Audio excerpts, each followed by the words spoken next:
Party జాతీయ అధ్యక్షులు చెట్టిపాలెం వెంకటేష్ అన్న గారికి నా హృదయపూర్వక కృతజ్ఞతలు తెలియజేస్తూ ఈ కార్యక్రమాలకి వచ్చిన మహిళా మనులందరికీ సోదరిమణులకు నా సోదరులకు జానపద కళాకారులందరికీ నా హృదయపూర్వక అభినందనలు తెలియజేస్తున్నాను.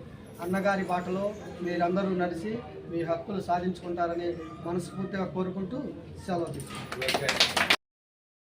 ఈరోజు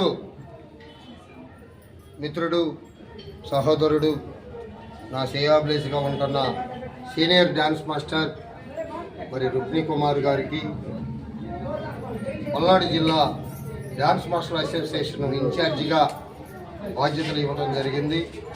అలాగే రాష్ట్ర లెవెల్లో తమ్ముడిని రచయిత యువనాయకుడు డైరెక్టరు మరి తమ్ముడికి ఏపీ రాష్ట్ర వర్కింగ్ ప్రెసిడెంట్గా పదవ బాధ్యతలు ఇచ్చి ఈ కార్యక్రమానికి వచ్చిన ఇళ్ళకి సన్మాన కార్యక్రమం చేయడం జరిగింది నా చేతుల మీద. అలాగే నేను మీ అందరి మీడియా మిత్రులకి పత్రికా విలేకరులకి మా నాటక సమాజం వారికి నాటకం డైరెక్టర్లకు డాన్స్ మాస్టర్లకు ఒకటి చెబుతున్నా, లక్ష్యం అనేది సిద్ధాంతం అనేది గొప్పది. బాబాసాహెబ్ అంబేద్కర్ గారి స్ఫూర్తితో కొంతమంది మరి ఎత్తన వాళ్ళు పక్కకు పోయినా ఆ సిద్ధాంతంలో నడిచి తమ్ముడికి తాతారా యాదవ్ గారు వచ్చినందుకు రచయిత మరి యంగ్ డైరెక్టర్గా గుర్తింపు పొందాడు. అలాగే ఈ పల్నాడు ప్రాంతమే కాదు, 2 తెలుగు రాష్ట్రాల్లో కూడా మరి ఉభయ తెలుగు రాష్ట్రాల్లో మరి రుక్మిణి కుమార్ అంటే Macherla Rukmini Kumar senior dance master అంటే తెలియని వాళ్ళంటూ లేరు. ఆయనకు పల్నాడు జిల్లా ఇన్ఛార్జి బాధ్యతలు ఇవ్వడం జరిగింది.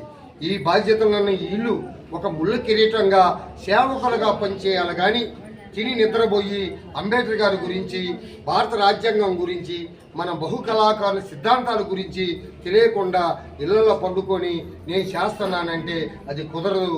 అంబేద్కర్ గారి ఆశయాలకి, జట్టిపాలెం వెంకటేష్ జాంబవరాజు గారి ఆశయాలకి తూట్లు పొడిచినట్టు ఉంటుందని వీళ్ళిద్దరు చేస్తారని నమ్మకంతో ఎంతోమంది వచ్చి పోయారు. వాళ్ళందరూ కూడా ఉన్నవాళ్ళే, పక్కకు తొలగిపోయిన వాళ్ళే. వీళ్ళిద్దరు మాత్రం సిద్ధాంతపరంగా ఉంటారని ఆశిస్తూ ఈ పదవ బాధ్యతలు డప్పు కళాకారులు, జానపద కళాకారులు, రైతు కూలి మహిళలు, శ్రమకారులు, అనేకమైన బహుజనులు వీళ్ళందరికీ జేబీపీ పార్టీ వీళ్ళకి అండగా ఉంటుంది, నా సహాయ సహకారాలు ఉంటుందని ఈ పదవ బాధ్యతలు వీళ్ళు ఇచ్చినందుకు చేస్తారనే నమ్మకాన్ని నాకు కలిగించాలి. బహు కళాకారులకి సేవ చేయాలి, హక్కుల సాధన కోసం ముందుండాలని కోరుకుంటూ సెలవు తీసుకుంటున్నాను. ఇప్పుడు నేను చెప్పుకోవాలంటే జాంబవం.